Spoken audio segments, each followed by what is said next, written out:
Attention, please. And now, it's Cutter's Rockcast. We are in the Windy City, Chicago, at the Concord Music Hall on the Holy Hell Tour with Sam from Architects. Dude, thank you for taking a couple minutes, man. As pleasure. always, Absolutely greatly pleasure. appreciate it. Yeah. The reviews coming back from a couple of the festivals you played, specifically Sonic Temple last week, have been off the charts. Yeah.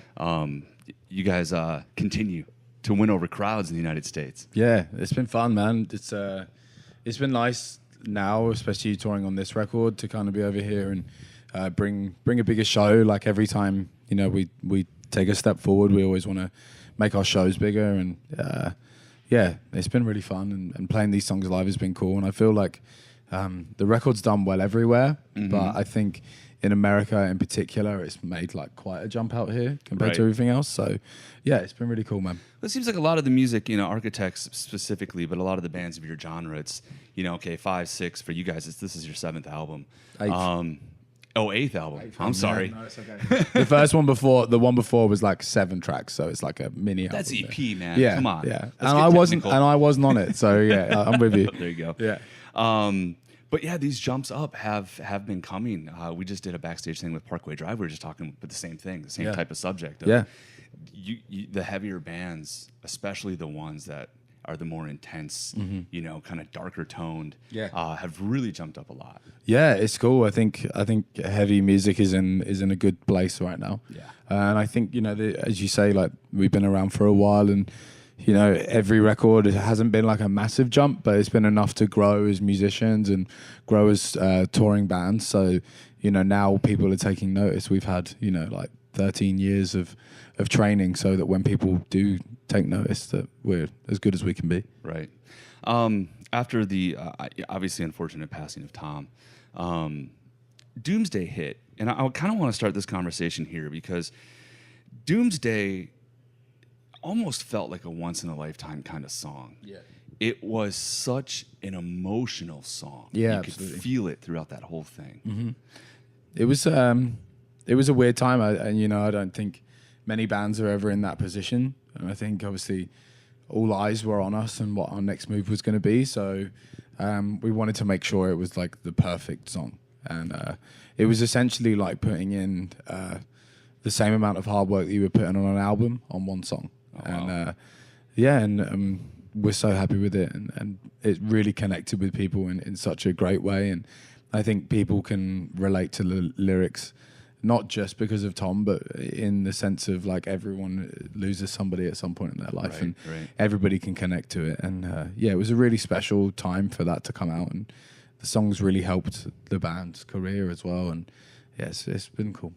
I imagine personally it had to help in the moving forward process. Yeah, absolutely. I think, you know, actually going into the studio for the first time without him was weird, and I think it wasn't until we started playing the song live that we really realized the connection that we were making with the fans, and also just seeing how much it meant to other people as well. It was really nice. It kind of united the fans and us.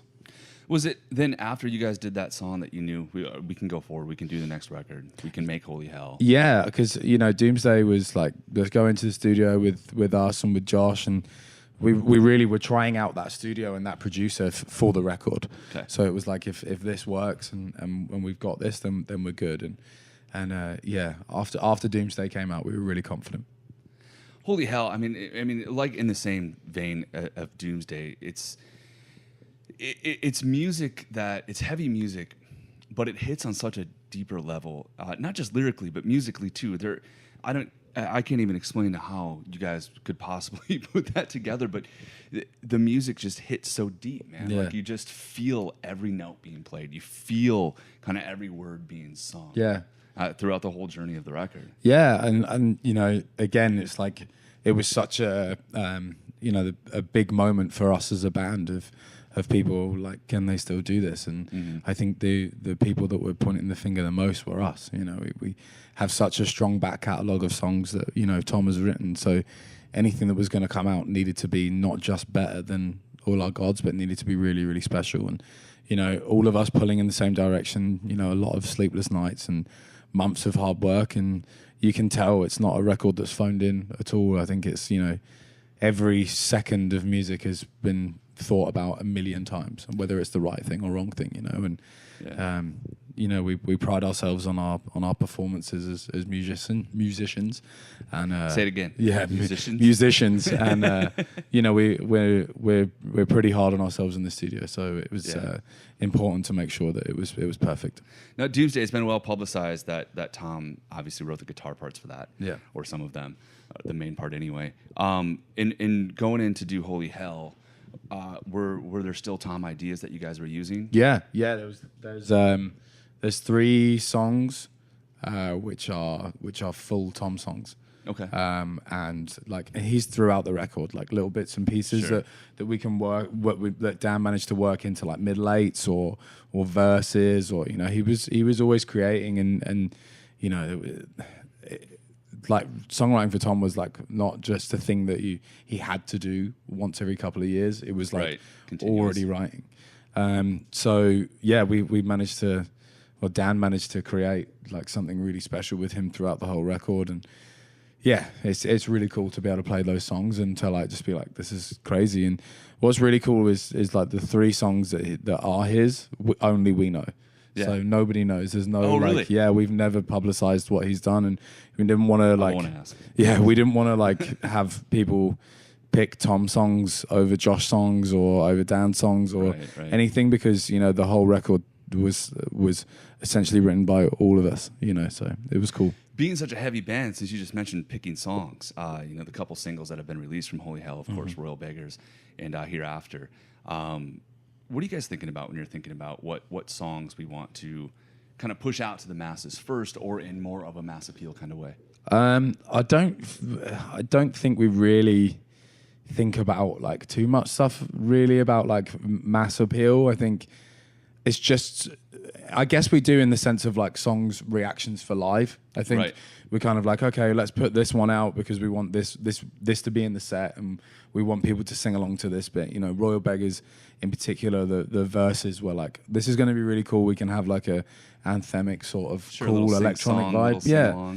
And you know, we're never going to be, you know, writing full radio singles. We've tried that before, and it's just, you know, part of the joy of our band, and the best part about our band is being heavy and letting those other influences come through, but not, you know, change it too much. But I feel like we like to push the boundaries of what you can do with metal music.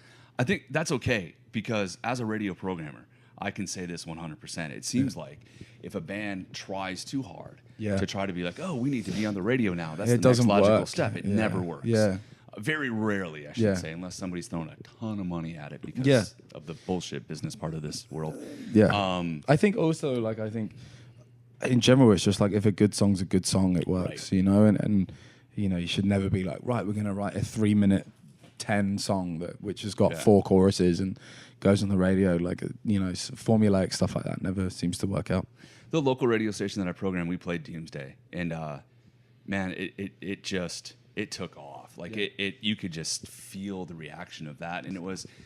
I knew you guys, I knew of you guys, I knew who the band was, but I didn't follow you super close. Yeah. So when that happened, and I remember getting the song, not to spend all this on Doomsday, but when I got the song from the label, and the rep Brett said, you know, this you have to hear this, you have to pay, here's the lyrics, here's the song, you have to check this out, this is amazing. And it was, absolutely, we put it on the air right away, and obviously people loved it. Awesome. Architects, you guys have become this successful band. You played Wembley recently. I mean, from the UK, Wembley is the iconic stadium. Yeah, right? yeah.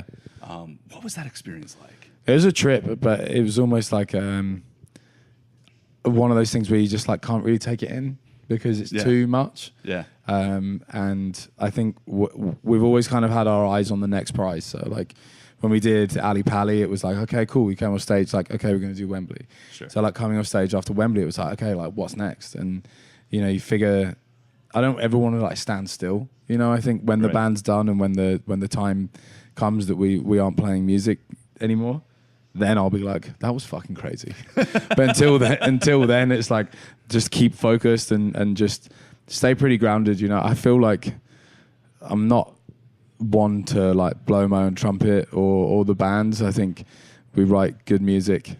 We're good friends, and it's just a joke that's not even a joke. It's just a thing that's got out of hand. You know, like we're playing Wembley. It's like, okay, cool, that's crazy. Like, all we can do is put on the best show we can and just see where it goes from here. Right, almost the retrospect thing.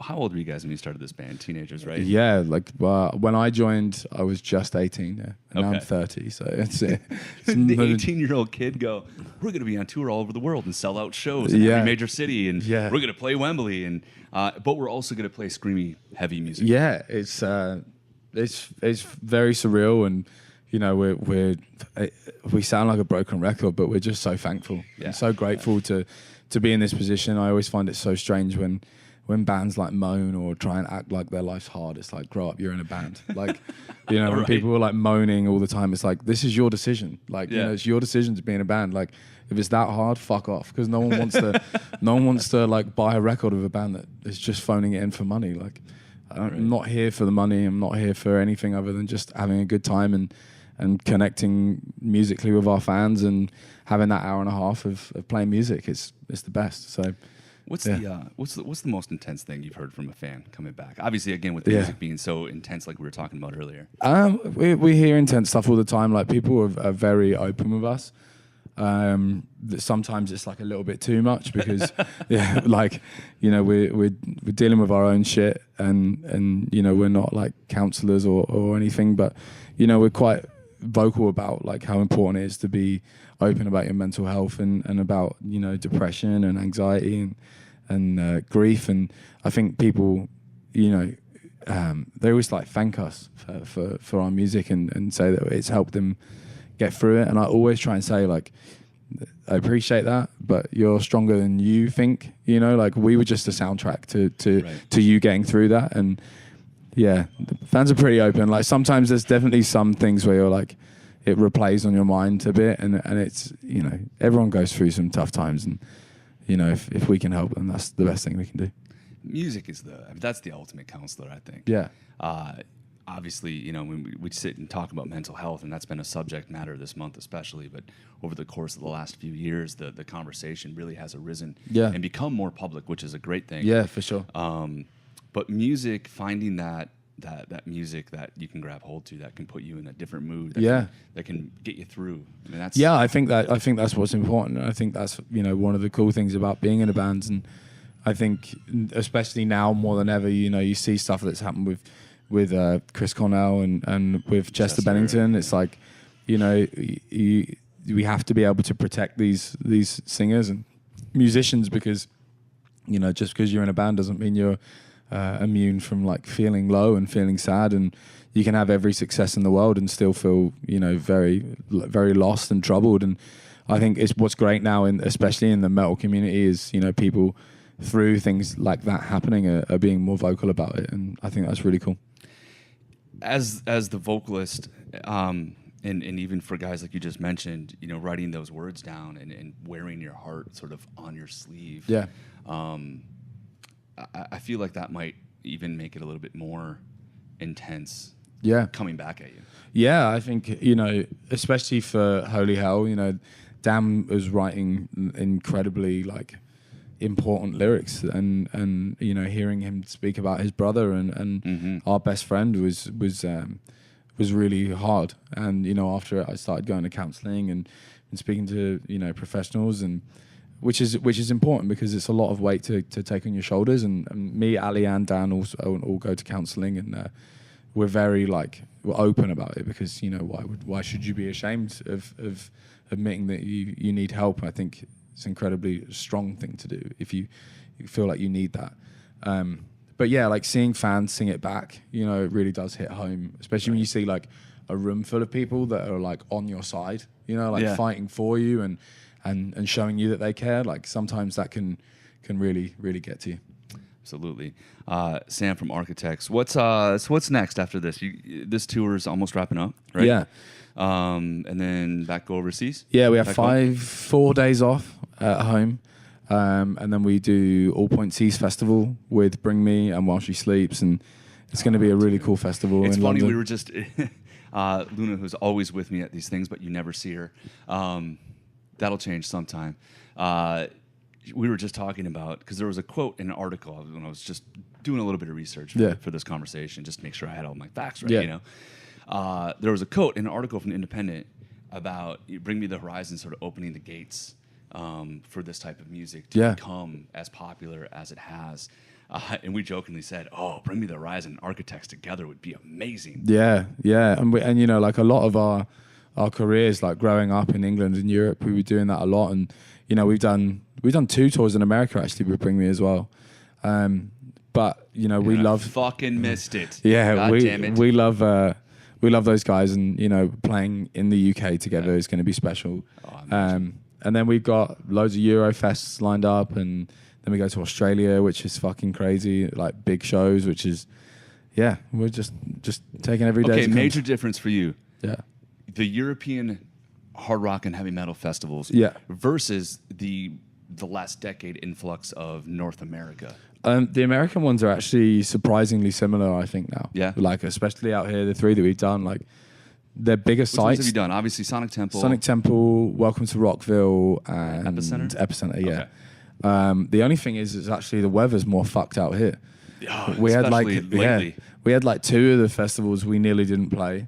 There was like a hurricane warning on one of them. Like, you know, we were like, I thought we were in sunny old America. I thought this wasn't supposed to happen. So, no, but they're great. They're massive. They're absolutely massive. And the last one we played, I think Papa Roach headlined. Yeah, they did. They headlined. No, Disturbed headlined. And Papa Roach took the place of the Prodigy. And we went to go and see them, and like it was a full football stadium with people losing their minds. It was amazing.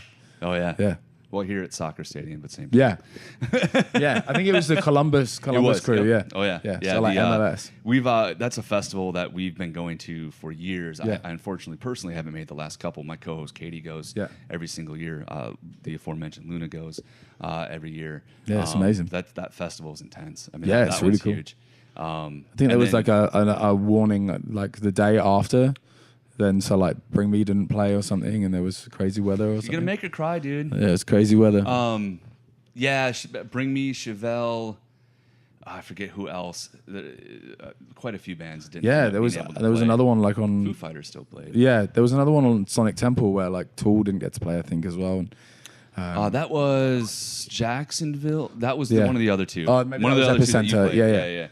Yeah, it was hurricane warnings. Yeah. Jeez, I don't know. Weather's been fucked here man, lately. I mean, what do you do? There's a couple we cover in July too in the Midwest, and then Aftershock in California and Sacramento, which is always, we'll see you there. It's always a good one. You guys we'll are see on you that at one, Aftershock, right? yeah. It's gonna be cool. Excellent, dude. Thank you so much for the time. No worries, Greatly absolute appreciate pleasure, it, man. Holy hell, Architects, obviously available now and needs to be on repeat. Thanks very much, man. Cutter's Rockcast. Don't forget to tune in. Exactly.